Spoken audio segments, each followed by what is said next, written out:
Captain Rick Francis, School Safety Division, Seminole County Sheriff's Office. He's all the way from Florida, and he's trying to catch a flight out of here. And those of you that have flights and you're going to be complaining, you're probably just going to Dallas or San Antonio. He's got to go to Florida. So, and he's a captain. So. Good morning. Good afternoon. Excuse me. Yep, absolutely. Thank you. Just for the record, my name is Captain Rick Francis, Seminole County Sheriff's Office, and geographically that is just outside of Disneyland, just outside of Orange County. Before I give my opinions, I give you a little bit of background about myself so it can help support some of my comments. I've been with the Sheriff's Office for 10 years. I currently supervise the School Safety Division. For Seminole County School District, that's 62 public schools, 4 charter schools, and it equates about 67,000 kids and 8,000 employees I'm responsible for. What's unique about Seminole County is that for the last 3 years, the Seminole County Sheriff's Office has been charged with all the school safety and security matters.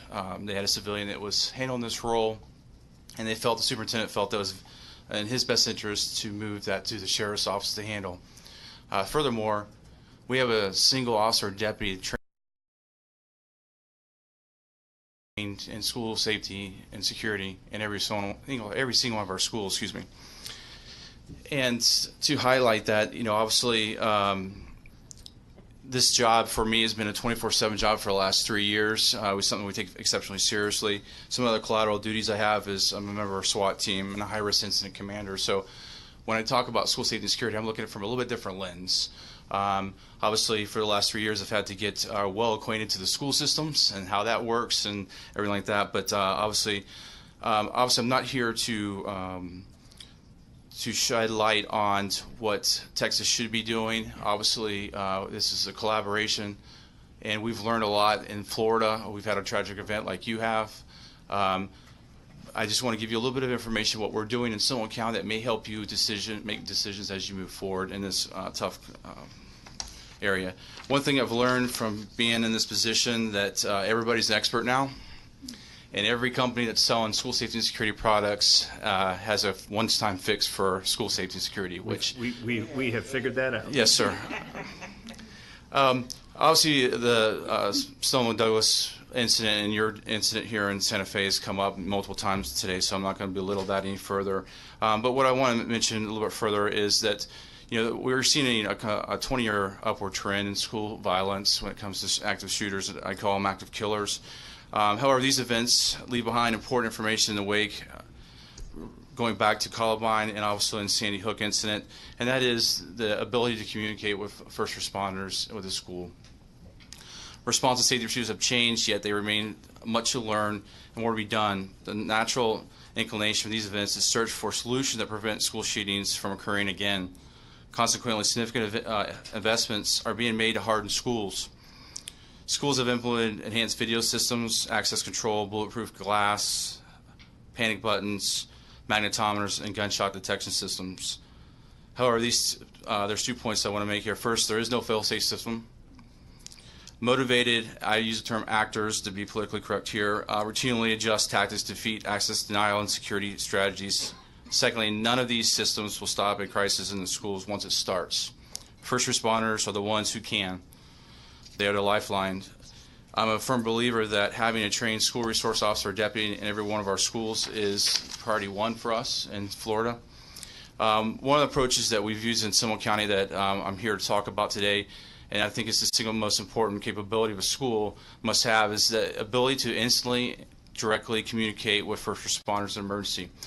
We have a system that we have been using ever since a famous trial we had down in Sanford 6 years ago, and a partnership we developed from there. And one of the largest capacities that system has is the ability to take an incident and immediately, for us, as for me, for high-risk incident commander or in charge of school safety and security, I am able to immediately access that video system. Now, I know that there's some response for schools have been where they have opted law enforcement into getting into their IP cameras and taking that. Obviously, that is a fix, but it's not a secured fix. And this system, once in Seminole County, an event's occurred, we use a soft panic button as the trigger for our system. And once that system is activated, obviously there is built-in in the RFP, we made sure there was built-in safety features within that soft panic button. But when that button is activated to declare an emergency in our schools, there's a multimedia interoperable approach that we take from there. Secured events created. Anybody that is on our secure list is automatically accessible to that video via push. I can incorporate radio, cell phones. I can take floor plans and push it out to individuals. What's unique about it, if God forbid I had a mass casualty incident, I can immediately start sharing that video to our hospitals, our trauma levels centers, and start making sure. It's one thing to talk about, this is what I have through a triage report, but it's nice to see it live and be able to communicate that. Obviously, the golden rule is time saved means time lives saved, and this product in itself offers that ability to have a secured interoperability with that school system and law enforcement. I mentioned the Soft Panic app. That's what I use as the trigger for it. Again, we've built in some safety features in there to eliminate an accidental dial. But these give us a tactical response coming from a tactical responder. It is nice to know that I can immediately determine the number of threats, where the threats are, where they've been, etc. I'll give you an example here in Seminole County that was kind of a selling point for me. When I inherited this school safety and security role, the only person in our system that could lock a school down was the principal. Even though I had a gun-toting law enforcement trained school resource deputy or officer on every single one of our campuses, obviously that was one of the first things I wanted to change. And a scenario that has played out over and over again when I'm talking about this is you have a custodial person picking up garbage at whatever high school. They see a strange vehicle come pulling in. They see an individual get out. Looks like they have a weapon. Start heading to the front office. Obviously not there to sell Girl Scout cookies. And then that custodial person is, before this technology, was simply looking for that two-way radio or picking up their cell phone, trying to reach that principal. And then that principal, some are better than others, we know, is having to go through a few questions. Do I lock the school down? Do I call my resource officer? Do I call 911, et cetera? Again, wasting valuable time. What this system does, it eliminates that time. By the push of that button, even before the call is even dispatched to 911, this is creating that bridge where everybody on campus is immediately notified. Even on our best day, it's about 120 seconds for me to get a priority call dispatched through our comm center. Again, now I'm doing it instantaneously to ensure the right resources are headed to the problem. Obviously, we fully expect our school resource officer or deputy on scene to handle that problem or at least minimize the impact of that problem. And I have it set up in Seminole County where there are several executive layers that are immediately notified. My office, obviously, the superintendent's executive group, sheriff's office executive group, emergency management, and fire. Obviously we met with our fire folks and explained to them the procedure. So obviously we don't expect them to start rolling, but we expect them to start getting ready, get off their couches, and start preparing for the incident. Some other points of consideration. I know I've heard discussions about sharing of police radios and stuff like that. And then, if, something like a police radio, if it's not used often, we don't expect a layperson to pick that up and be able to use it in a crisis, especially when obviously they're in a high alert status. And again, these products, an everyday person is using their smart device every day, so why not put it on that instrument for them to create that emergency? And the biggest thing for me was having that soft panic button deployed at every one of my adults on campus. So if they work for the school board, we pushed it out to them free of charge. We handle, obviously, it was a district-wide initiative. That way, that sense of responsibility of locking down a school is now in their hands, and they feel, I think, a little more sense of being part of the resolution. Obviously, student privacy comes into consideration when you start sharing video. This is a secured network where it is, once the event's triggered, it's something that is secured. We invite people into it. It can be, if they're not on that invite list, we can also email them for that particular event. And when that event clears, that secured network is gone, so there's nobody coming back in looking at video or anything like that. This company that we're partnering with, there's some other innovative things that we're using that soft panic button to trigger. For example, Wi-Fi 911. We all know that's a problem in some of these catastrophic events. This system, once that panic button is activated, not only is this secured collaboration happening that we can share, I can share with anybody coming in, hospitals, responding agencies, etc. But now I have the ability to, once they start going into this, first responders start going into the school, it's an app that sits on the back of their phones, dormant until this catalyst starts, that soft panic button. So as soon as they go into that school event, now they have dedicated Wi-Fi for whatever emergency responses they need to handle. There's been some discussion earlier about hardening schools and stuff like that, and obviously I have my opinion on what works and what doesn't work. And when we talk about hardening schools, I use the 60-40 rule.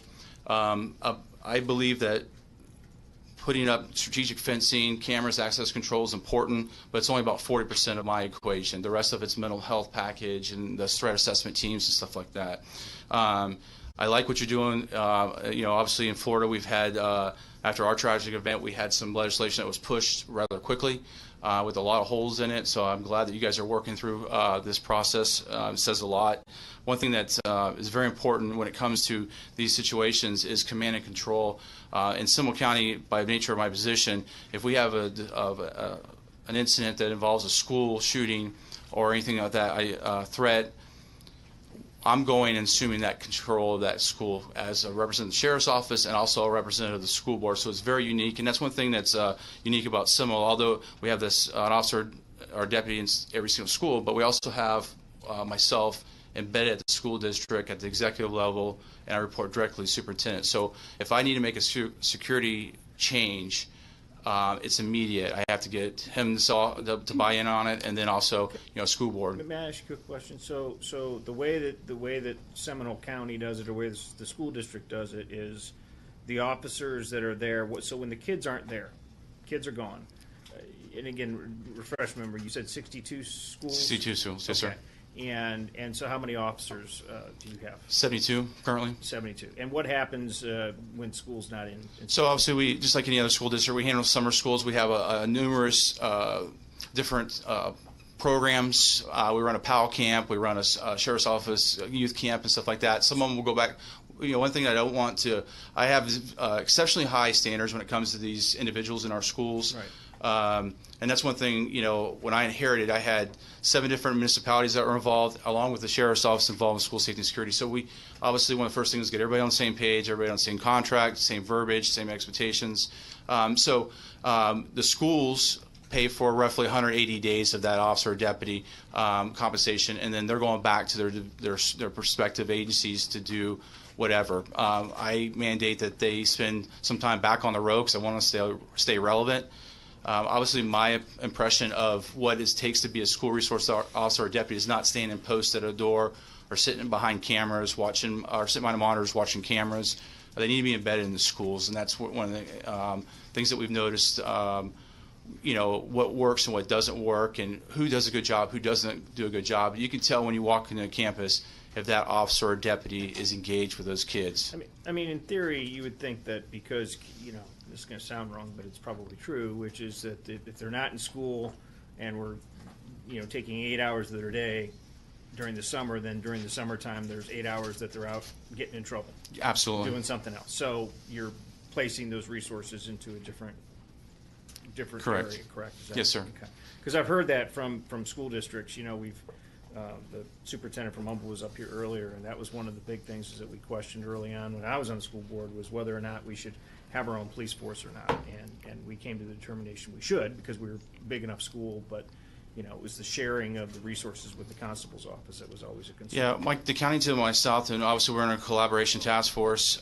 They have their own police department, but it is literally only about 10 people. They're all former lieutenants or whatever that retired out, and now they're working for that. And their callous was that information sharing. They wanted that bridge between discipline stuff or whatever the case may be, and being able to share that information with the school district, which they thought was important. That's why they got it approved. Obviously now in Florida, there's new legislation that gives us language that allows us to share information a little more freely and stuff like that without violating things.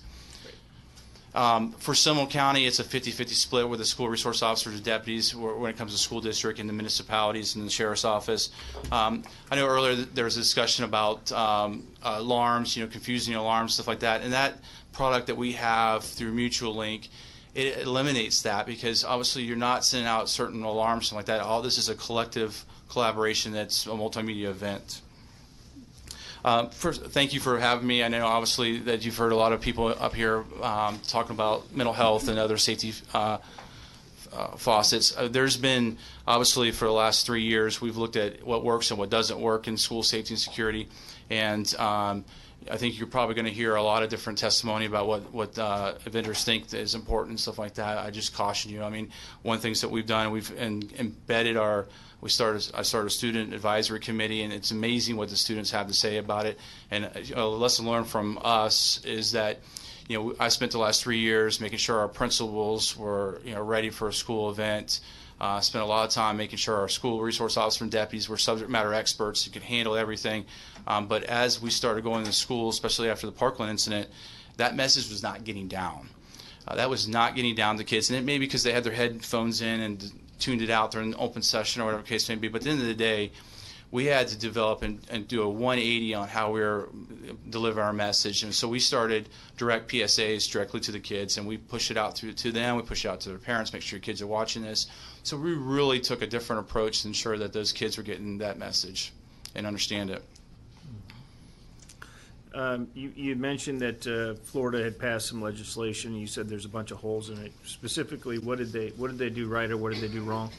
I'll give you for example, for me, I already had a school resource officer deputy in every school for Seminole County, which we ranked 13th as far as the pecking order. I was scheduled to receive about $2.1 million in SRO, SRD funds. I can't use them for current positions, so I have to use them for new positions. I won't spend that money. There's 3.1 for Guardian. My personal opinion is I'm not arming teachers in the schools.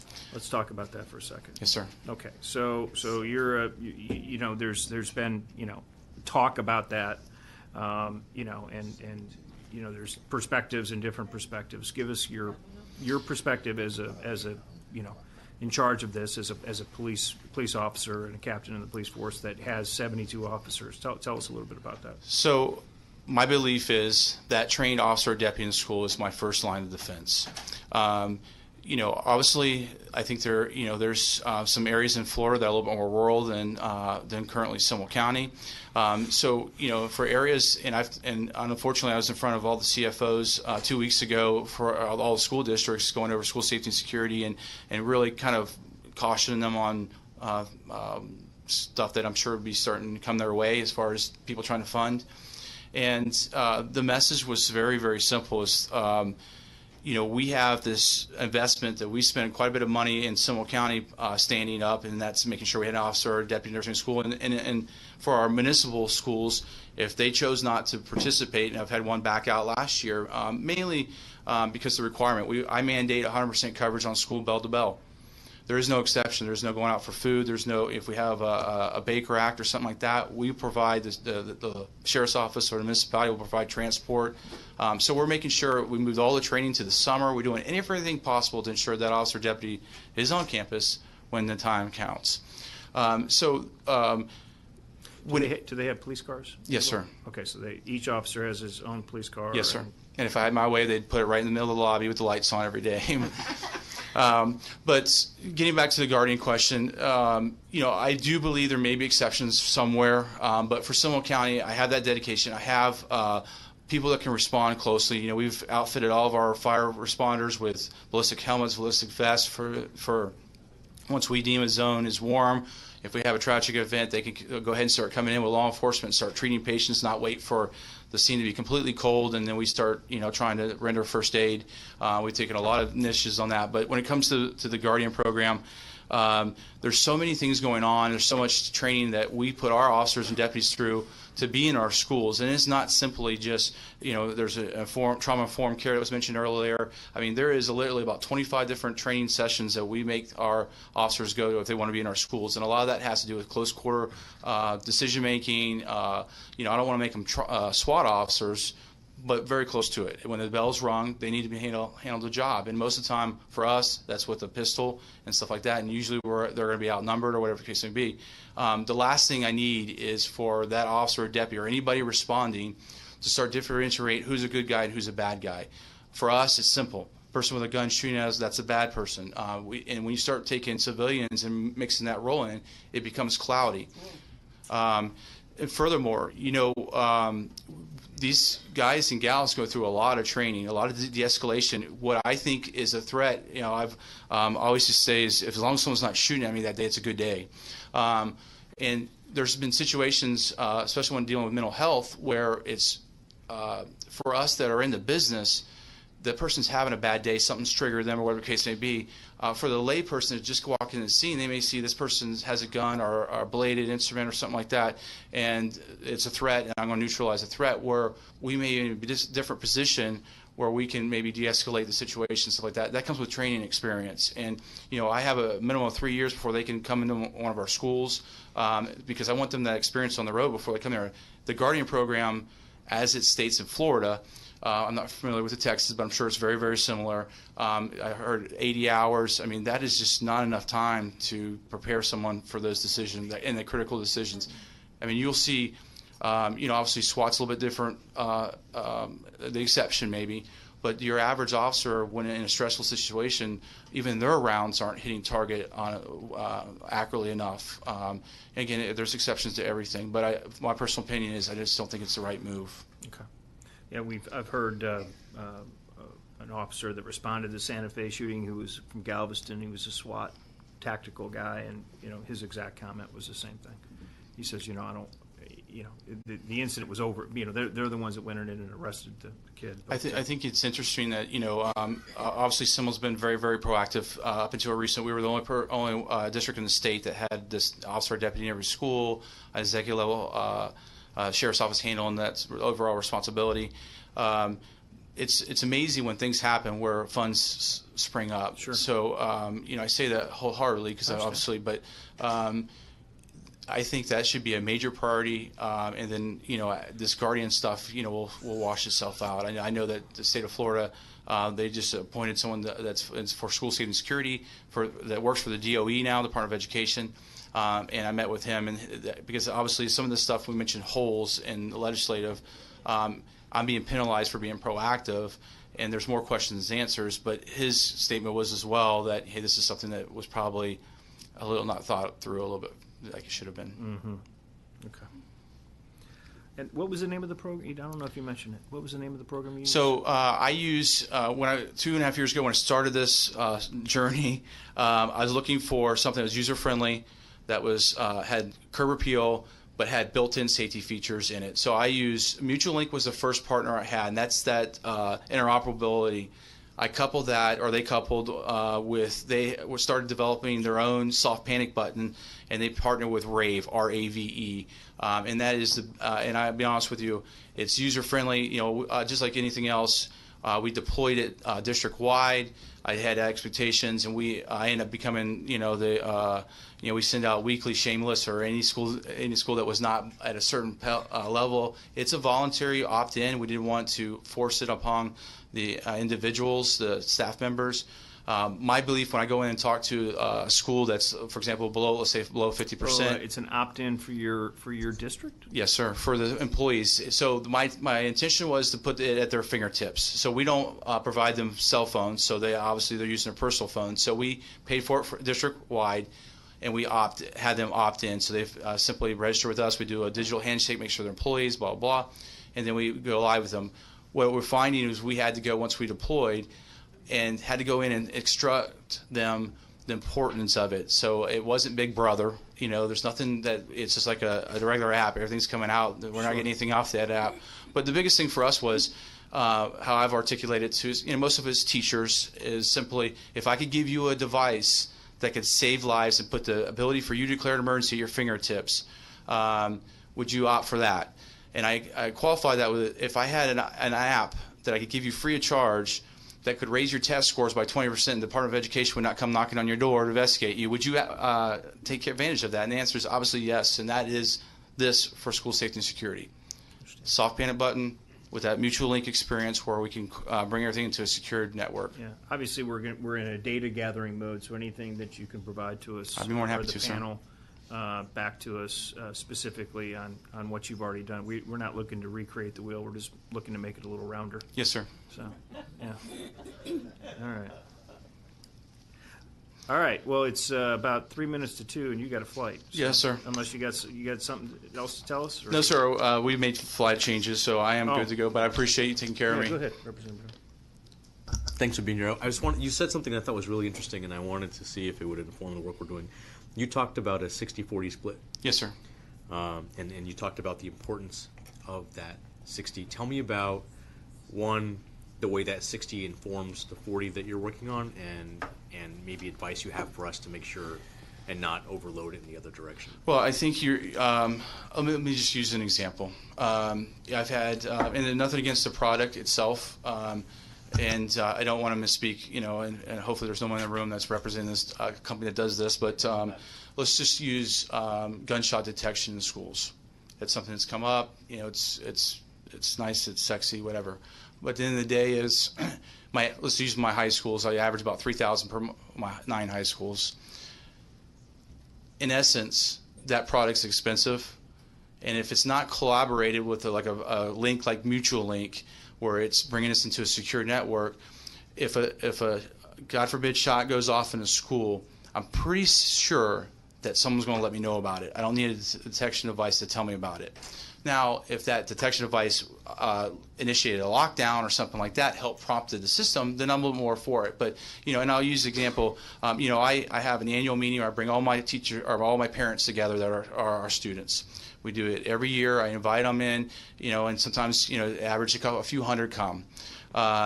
We poll them ahead of time. What's a concern of yours? And of course, every time comes up metal detectors, magnetometers.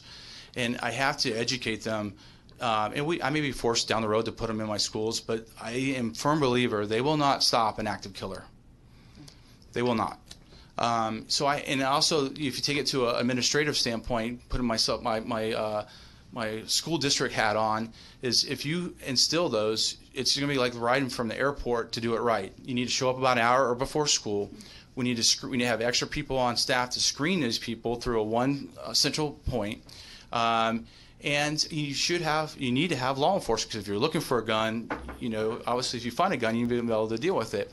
And the best, talking about target hardening and stuff like that, and I literally, as outside the box it may be, we put signs on trouble doors that say, leaving this door ajar, or this gate ajar, may save a life if you keep it closed, whatever the case may be. And that's how far we drill this thing down to the students. Because, one thing I've learned, it was mentioned about anonymous reporting. We obviously have it. The state's trying to get involved now and push a different product down. We already have a product through Speak Out Crime Line that works. It's anonymous. It's a beautiful app that they use. But even if I build a wall or had the best of the best access control and stuff like that, if a kid leaves the door ajar, it defeated everything I had. I call my buddy and says, "Hey, I'm running late. I can't have another tardy. Pop a door for me and let me in." So it defeats everything we just did. I'm a big believer of central access control. Bring everything through a central point. There is technology out there, IA technology for doing discrete weapon scanning that it's done discreetly. The right people are notified, then you address it. So there's things out there that we've done a lot of proof of concept. Where I'm not from Texas, but I like seeing stuff work before I buy it.